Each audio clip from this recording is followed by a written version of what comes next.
Good morning. Welcome to today's class. तो चलिए आज हम अपने लेक्चर को कंटिन्यू करते हैं और आज का हमारा टॉपिक है लीनियर इक्वेशंस कौन सी सॉल्व करनी है जो स्टेटमेंट वाली हो। इससे पहले हमने पिछले लेक्चर्स में सिंपल लीनियर इक्वेशंस को सॉल्व करना सीखा था। अब हमने स्टेटमेंट वाले क्वेश्चन सॉल्व करने सीखने हैं। मतलब पहले हम इनको पढ़कर स्टेटमेंट लीनियर इक्वेशन बनाएंगे, फिर उसको सॉल्व करना तो हमें आता ही है। ठीक है, तो पहला क्वेश्चन है if you subtract 1/2 from A number. मतलब कोई भी नंबर लें, लेट नंबर कौन सा, एक्स। उन्होंने कहा है इफ़ यू को अगर आप किसी नंबर में से 1/2 सब्ट्रैक्ट करें फिर and multiply the result by 1/2, जो नंबर आएगा रिजल्ट आएगा माइनस करने के बाद उसको किससे मल्टीप्लाई करना है, 1/2 से, तो आपको आंसर कितना मिलेगा, 1/8। अब कहता है नंबर क्या है। इन क्वेश्चंस में एक चीज़ ध्यान रखनी है, जिस पे कंडीशन लगी है उसको हमने एक्स मानना है। जैसे इस पे सारी चीज़ एक नंबर के आसपास घूमती है तो हमने नंबर को क्या मान लेना है, एक्स। अगर हम पंजाबी में देखें, जे ਤੁਹਾਨੂੰ ਕਿਸੇ ਸੰਖਿਆ ਵਿੱਚੋਂ 1/2 ਘਟਾਉਣ ਅਤੇ ਨਤੀਜੇ ਨੂੰ 1/2 ਨਾਲ ਗੁਣਾ ਕਰਨ ਤੇ 1/8 ਪ੍ਰਾਪਤ ਹੁੰਦਾ ਹੈ ਤਾਂ ਉਹ ਸੰਖਿਆ ਕੀ ਹੈ। ठीक है, ਹੁਣ ਇਹ ਸਾਰੀ ਗੱਲ ਇੱਥੇ ਵੀ ਸੰਖਿਆ 'ਚ ਹੀ ਆਸੇ-ਪਾਸੇ ਘੁੰਮਦੀ ਹੈ ਤਾਂ ਆਪਾਂ ਸੰਖਿਆ ਨੂੰ ਕੀ ਮੰਨ ਲੈਣਾ, ਐਕਸ। ਹੁਣ ਕਹਿੰਦਾ ਸੰਖਿਆ ਵਿੱਚੋਂ ਐਕਸ ਵਿੱਚੋਂ ਕਿੰਨਾ ਘਟਾਉਣਾ, 1/2 ਹੈ ਨਾ। ਤਾਂ ਫਿਰ ਕੀ ਹੋਊਗਾ, 1/2 ਘਟਾਇਆ, ਸਬਟਰੈਕਟ 1/2 फ्रॉम नंबर। ਹੁਣ अगर मैं कवां 3 ਵਿੱਚੋਂ 2 घटाओ, ठीक है, 3 - 2, तो आप क्या करोगे, पहले 3 लिखोगे, पीछे 2 लिखोगे, बीच में क्या लिखोगे, माइनस। अब इन्होंने कहा है 1/2 subtract from A number, number क्या है, एक्स। तो सब्ट्रैक्ट का है 1/2, तो पहले एक्स लिखूंगी फिर 1/2, बीच में आंसर कौन सा डालूंगी, माइनस साइन। ठीक है, अब वो कहता कि जो रिजल्ट आया, देखिए ये इंग्लिश का वेरिएबल है, ये मैथ का नंबर है, अब ये सब्ट्रैक्ट तो हो ही नहीं सकते, तो यही हमारा रिजल्ट है। इसको हमने किससे मल्टीप्लाई करना है, 1/2 से। तो मल्टीप्लाई रिजल्ट कितना आ गया, 1/2 से, इससे हमने मल्टीप्लाई कर दिया। ठीक है, ये आंसर आ गया। अब कहता यू गेट 1/8 की आंसर कितना आएगा, 1/8, लेकिन हमारा आंसर तो ये आया।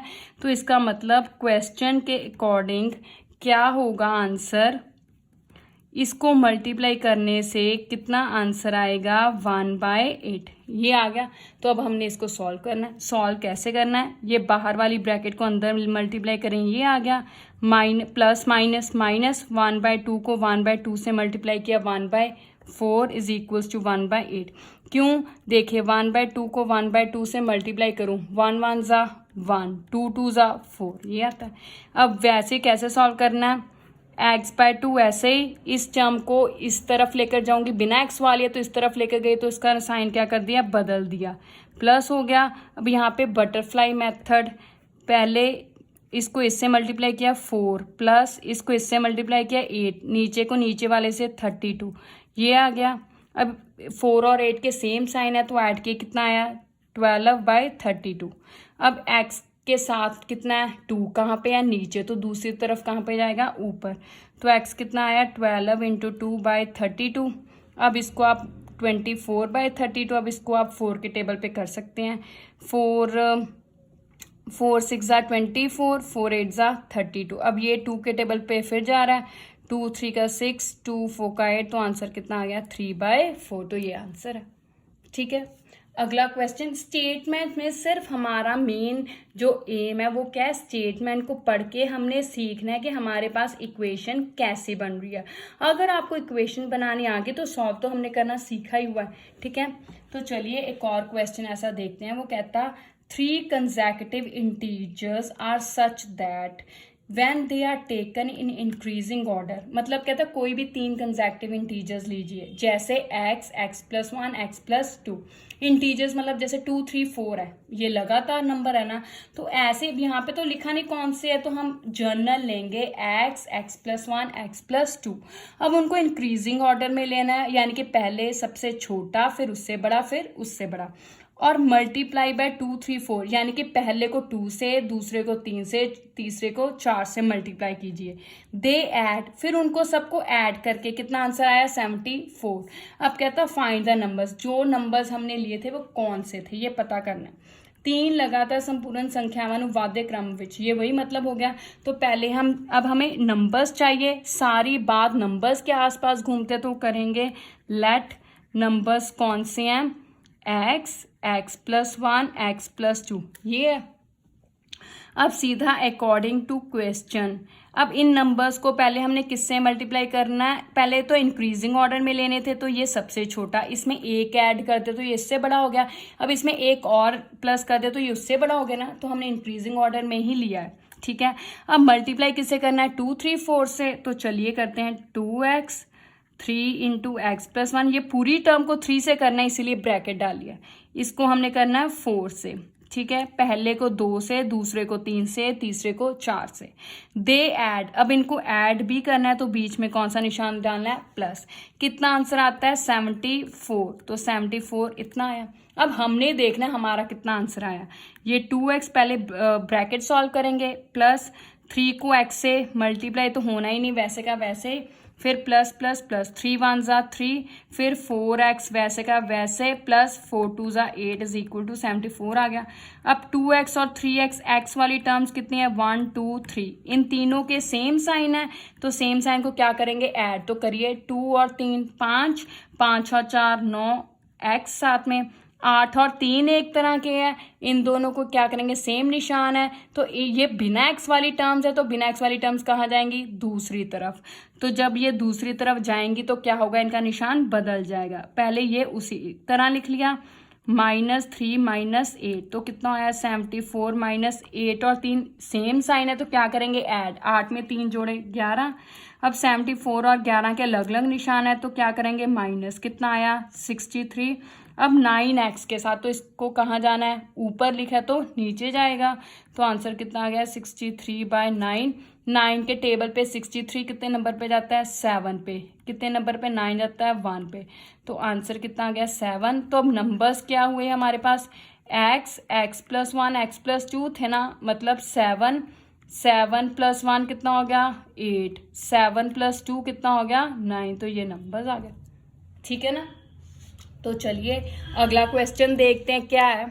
The number of boys and girls in a class are in the ratio 7:5। कहता है एक क्लास में कुछ लड़के और कुछ लड़कियां हैं, उनकी रेशो का मतलब अगर बॉयज x हैं, रेशो होता है जैसे हम कहते हैं ना कि वो एक लड़का दूसरे लड़के से 3 गुना है, तो मतलब कंपैरिजन किया गया कि अगर एक लड़के की हाइट x है तो दूसरे की 3 गुना मतलब 3x होगी। हम कहते हैं ना कि वो चीज़ उससे दुगनी है, तो मतलब कि अगर आज ये 10 किलो है तो दुगनी का मतलब दूसरे का वेट कितना होगा 20 किलो, दुगना 10 का 20 ही हुआ ना। तो इसी तरह रेशो का मतलब, अनुपात का मतलब कंपैरिजन्स होता है कि एक चीज़ 7:5 कि किसी से रिलेटेड उस बॉयज़ और गर्ल्स की कितनी गिनती होगी 7:5। तो जब भी रेशो वाला क्वेश्चन आए तो हमने इनके साथ पहले क्या लगा देना x, late boys 7x, girls कितने लिखेंगे 5x, ठीक है। मतलब ये प्रॉपर नहीं है, ये इनका एक कंपैरिजन है ना, और प्रॉपर वैल्यू इनके साथ कुछ मल्टीप्लाई होगी तभी प्रॉपर आएगा ना, तो इसका मतलब हमने वो x लगा दे कि x वो नंबर है जिनके साथ इसको मल्टीप्लाई करने से इनका नंबर एक्चुअल आ जाएगा, ठीक है। अब कंडीशन क्या है, the number of boys is 8 more than number of girls, मतलब कि क्लास में जितनी लड़कियां हैं उनसे 8 ज़्यादा लड़के हैं। जैसे अगर क्लास में 2 लड़कियां हैं तो लड़के कितने हो गए 2 से 8 ज़्यादा, टोटल कितने हो गए 10, तो लड़के कितने होंगे 10। अगर क्लास में 10 लड़कियां हैं तो लड़के कितने हो गए 10 में 8 और ज़्यादा, तो 18 हो गए, तो लड़के कितने हो गए 18। इसका मतलब क्वेश्चन के हिसाब से कंडीशन क्या बनी हमारे पास कि लड़कों की गिनती कितनी थी 7x, लड़कियों की कितनी है 5x। पर अब हमने इनमें बराबर का निशान लाना है। क्यों? क्योंकि लीनियर इक्वेशन में हमने पढ़ा था एक लेफ्ट साइड होती है, एक राइट साइड, और बीच में कौन सा निशान होता है? बराबर का। अब ये दोनों बराबर है? नहीं। क्यों? क्योंकि उसने कहा है कि जो लड़कियां हैं वो लड़कियों से 8 ज़्यादा हैं। तो इसका मतलब अगर दोनों को मैंने बैलेंस करना है, बराबर करना है, तो लड़कियों में मुझे कितना जोड़ना पड़ेगा? 8। ठीक है। तकड़ी है, तकड़ी के दोनों मुझे हिस्से बराबर करने हैं। एक में 60 किलो है, एक में 10 किलो है, तो दोनों तो बराबर नहीं होंगे ना। तो बराबर कैसे होंगे? जब जहाँ पे 10 किलो है उस तरफ मुझे और कितने किलो वेट ऐड करना पड़ेगा? 50 किलो, तभी दोनों बराबर होंगे ना। तो यहीं पे है कि इन दोनों को बराबर कैसे करना है कि जिस तरफ लड़कियां उस तरफ और कितनी ऐड करनी पड़ेंगी? 8। ठीक है। अब वैसे ही एक्स वाली टर्म इधर आएगी, तो जब इधर आए तो उसको साइन क्या कर दिया? बदल दिया। ये वैसे 7 में से 5 गए 2, x बराबर 8। अब 2 कहाँ जाएगा? नीचे, तो कितना हो गया? 8/2। 2 के टेबल पे 8 डिवाइड किया 4/1, तो आंसर कितना आ गया? 4। अब बॉयज उसने कहा टोटल कितनी है? What is total class strength?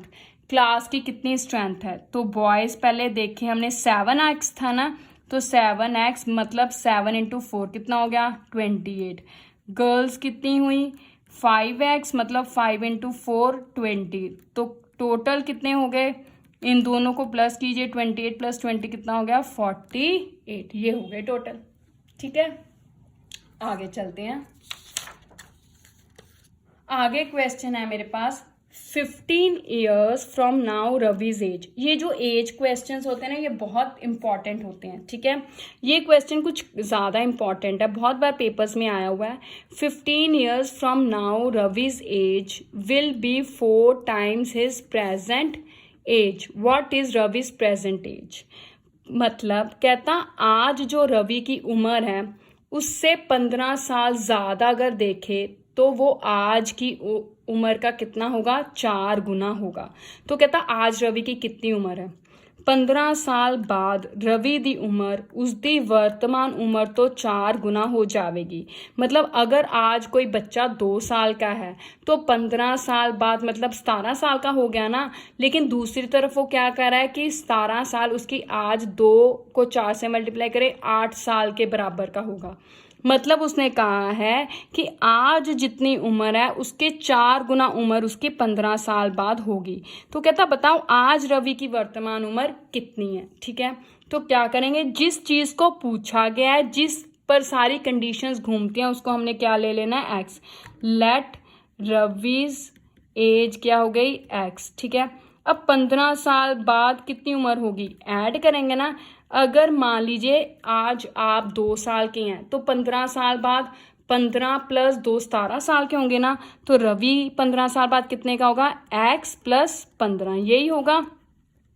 लेकिन दूसरी तरफ वो क्या कह रहा है कि जो 15 साल बाद उसकी एज होगी वो किसके बराबर होगी? आज की एज का 4 times, 4 गुना, 4 × x। ठीक है, अब x उधर लेके जाएंगे। ठीक है, मैंने पहले भी कहा था ये ज़रूरी नहीं कि वेरिएबल वाली टर्म इस तरफ भी ही रखनी है, हम दूसरी तरफ भी रख सकते हैं। ठीक है, अब मैं x को उधर लेके जा रही हूँ तो 15 इधर का इधर। जब x उधर गया तो उसका क्या बदलेंगे? निशान। अब x के आगे कुछ नहीं लिखा तो कितना लिख दिया? 1। 4 और 1 के अलग अलग निशान है तो माइनस कीजिए 3x। अब x के साथ क्या लिखा हुआ है? 3, तो ये कहाँ जाएगा? नीचे। तो करिए 15/3 = x। 3 के टेबल पे 3 1 नंबर पे, 15 कितने नंबर पे? 5 पे। इसका मतलब x कितना हो गया? 5। तो इसका मतलब रवि की एज कितनी हो गई? 5 years। मतलब आज रवि कितने सालों का है? 5 सालों का। तो 4 साल बाद वो कितने 15 साल बाद वो कितने सालों का हो जाएगा? 20 सालों का। तो लगभग 4 times उसकी एज हो जाएगी। 17 और 20 अराउंड ही कंपैरिजन किया जाता है, तो अराउंड की अप्रॉक्सीमेट देखते हैं। ठीक है, तो चलिए क्लास क्वेश्चन और कर लेते हैं। फिर इससे मिलते जुलते आपने क्वेश्चंस अपनी जो 2.2 मैथ की 8th क्लास की 2.2 एक्सरसाइज है उसमें से करने हैं। ये उसी में से कुछ क्वेश्चंस लिए हैं मैंने एक्सरसाइज में से, बाकी इससे मिलते जुलते सारे क्वेश्चंस अब आपने उसी से प्रैक्टिस करनी है। ठीक है, अब क्या क्वेश्चन है कहता I have a total of 300 rupees in coins, मतलब मेरे पास कुछ 300 रुपये हैं जो कॉइन्स के हैं, उनमें से कुछ 1 रुपये के हैं, कुछ 2 रुपये के, कुछ 5 रुपये के हैं। Total number of 2 coins is 3 times the number of 5 coins. कहता है जितने 5 रुपये के कॉइन है, सिक्के हैं, उसके 3 गुना ज़्यादा मेरे पास 2 रुपये के सिक्के हैं। Total number of coins is 160। कहता कुल सिक्के मेरे पास कितने हैं, 160। कहता बताओ how many coins of each denomination are with me, मतलब हर सिक्के कितने के, हर 1 रुपये, 2 रुपये और 5 रुपये के कितने कितने सिक्के हैं। एक बार हम फिर से समझते हैं, सीधी सिंपल भाषा में बात करें। कहता मेरे पास 1 रुपये, 2 रुपये और 5 रुपये के कुछ सिक्के हैं, ठीक है। टोटल कितने सिक्के हैं, उसने कहा 160 सिक्के हैं, ठीक है। और इन 160 सिक्कों की अगर हम मूल्य देखें, मतलब 10 रुपये के 2 नोट हुए, ठीक है, तो नोट 10 के 2 हैं, पर वैल्यू कितनी हो गई मेरे पास, कितने रुपए हो गए, 20 रुपये हो गए ना। उसी तरह सिक्के तो 1, 2 और 5 के कितने हैं, 160, पर टोटल पैसे कितने हो गए मेरे पास, रुपए कितने हो गए, 300 रुपये, ठीक है। अब कहता जो 2 रुपये के सिक्के हैं वो 5 रुपये के सिक्कों से 3 गुना ज़्यादा हैं, मतलब अगर 5 रुपये के मेरे पास 2 सिक्के हैं तो 2 रुपये के कितने हो गए, इनका 3 गुना, 2 गुना 3, 6 सिक्के हो गए, ठीक है। तो अब हमने देखना है कि कितने 1 रुपये, 2 रुपये और 5 रुपये के सिक्के हैं, ठीक है। तो सोल्यूशन लेट, अब इसमें 2 और 5 रुपये कॉइन पर कंडीशन लगाई गई है। 2 रुपये के सिक्के 5 रुपये के सिक्के के 3 गुना है, तो 5 रुपये वाले सिक्के पे हम क्या लगाएंगे, एक्स। जिस पर कंडीशन लगी हो, जिसके आसपास सारा क्वेश्चन घूमता हो, उस पर एक्स लगना। तो लेट 5 रुपये कॉइन को हम क्या लिखेंगे, एक्स, ठीक है। तो 2 रुपये कॉइन क्या हो गया मेरे पास, 3x, 3 गुना हो गया। तो अब 1 रुपये कॉइन कितना बचा मेरे पास, देखिए टोटल मेरे पास 160 थे, ठीक है। 160 में से ये दोनों अगर माइनस कर देंगे तभी मेरे पास आएंगे ना। मेरे पास 60 रुपये हैं, 60 रुपये में से मैंने 40 रुपये दे दिए, तो मेरे पास कितने बचे, 20 रुपये बचे ना। उसी तरह कहता 5 रुपये के ये सिक्के हैं, 2 रुपये के ये रहे, तो अब 1 रुपये के कितने है मेरे पास सिक्के, तो टोटल सिक्कों में से इन दोनों को माइनस करूंगी, मतलब 160 में से एक्स के आगे कुछ नहीं लिखा तो 1 हो गया, 3 + 4 4x, ये सिक्के हो गए, ठीक है। अब इनकी वैल्यू देखें, वैल्यू ऑफ 5 रुपये कॉइन, 5 रुपये कॉइन का एक सिक्का है, तो मतलब वैल्यू कितनी होगी, 5 रुपये हो गए, है ना। रुपीज़ में तो वो 5 रुपये का सिक्का एक है, तो 5 रुपये हो गए ना। उसी तरह कहता है 2 रुपये के सिक्के की कितनी वैल्यू है, 3x है, तो 2 × 3x कितना हो गया, 6x। इसी तरह 1 रुपये का तो वही रहेगा, 1 × 160 - 4x, तो वही रहेगा, ठीक है। अब लेकिन हमें इन सब टोटल पैसे कितने दें, कि टोटल उसके पास कितने पैसे हैं, 300 रुपये हैं, हमारे पास ये अलग अलग आए हैं। इसका मतलब इन सबको टोटल करने पर हमें किसके बराबर रखना है, 300 रुपये के। तो ये रखा 300 के। अब एक्स वाली सारी टर्म्स पहले ये देखें, ये दोनों अलग अलग निशान है, तो क्या करूँगी, -6 में से 4 गए, 2x, ठीक है, + 5x। अब ये 160 दूसरी तरफ जाएगा, बिना x वाला है ना, तो दूसरी तरफ गया, तो इसका क्या बदलूंगी, निशान। अब ये दोनों एक ही x वाले हैं, सेम साइन है, तो क्या करूँगी, ऐड, कितना हो गया, 7x। 300 में से 160 गए, पहले 300 में से 100 गए, 200, 200 में से 60 गए, 140। अब 7 कहाँ जाएगा, नीचे, तो ये गया नीचे। 7 के टेबल पे 7 कितने नंबर पे, 1 पे। 140 कितने नंबर पे, पहले 14 कितने नंबर पे आता है, 2 पे, तो 0 वैसे की वैसे। इसका मतलब x कितना आ गया, 20। इसका मतलब अब 5 रुपये का जो कॉइन है वो कितने सिक्के हैं हमारे पास, 20। 2 रुपये के कॉइन कितने हैं हमारे पास, 3x है ना, मतलब 3 × 20 कितने हो गए, 60 सिक्के हो गए, यही हुआ। अब कहता है 1 रुपये के कॉइन कितने हैं मेरे पास, 160 - 4x, मतलब 160 - 4 × 20, मतलब 160 - 80, तो कितने हो गए, 80 सिक्के हो गए, ठीक है। ये हो गए क्वेश्चंस। आई होप अब आपको ये क्वेश्चंस क्लियर हो गए होंगे और आपको अब इन स्टेटमेंट वाले क्वेश्चन से कोई डिफ़िकल्टी भी नहीं लगती होगी और डर भी नहीं लगता होगा। ठीक है, अब आपने इनसे प्रैक्टिस करनी है। अगले लेक्चर में हम जो 2.4 और 2.6 से रिलेटेड कुछ क्वेश्चंस प्रैक्टिस करेंगे। Thank you, have a nice day.